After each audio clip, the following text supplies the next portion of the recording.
Johanan Dujon, Chief Executive Officer of Algas Organics, a Saint Lucian company that transforms sargassum seaweed into organic fertilizers and plant biostimulants, says the discussion around pesticide use should focus on proper application and sustainable farming practices.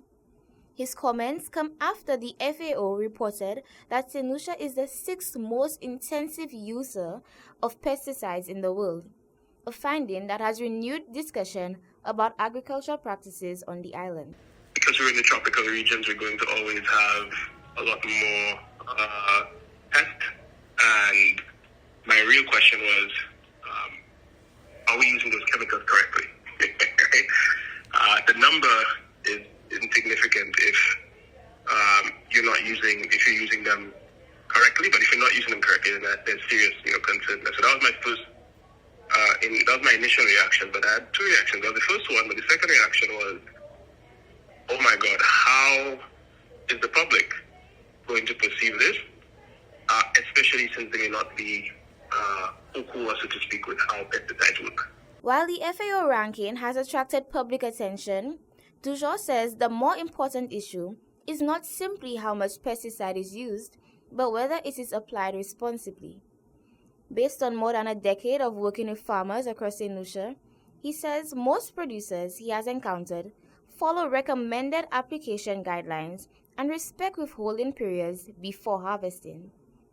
He adds that synthetic pesticides still have a role in modern agriculture when pest outbreaks threaten crops, but says misuse can pose risks to both human health and the environment. For the most part, respect what is called the withholding period, meaning that if they spray, let's say, a head of lettuce or a head of cabbage today with a particular pesticide, they wait the withholding period. It could be whether it's 3 days, 7 days, whatever it is, before harvesting. So I've seen good farming practices throughout the length and breadth of Saint Lucia. Dujon says improving soil health can also help reduce pest pressure.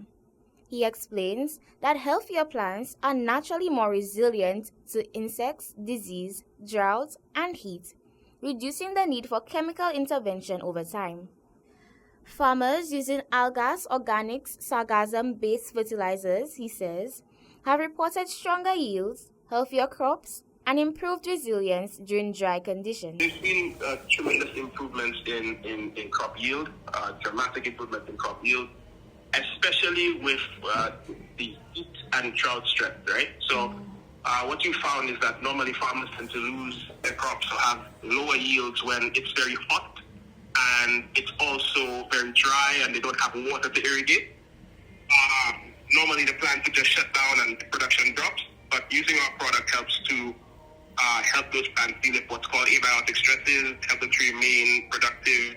And so farmers have seen increased fruit sets, bigger fruit, more consistent production, and less pest pressure actually, because the plants are healthier generally. So those are the benefits that have been seen not just in Saint Lucia, but across the 3,000 farmers that we service across the Caribbean, Africa, and the U.S.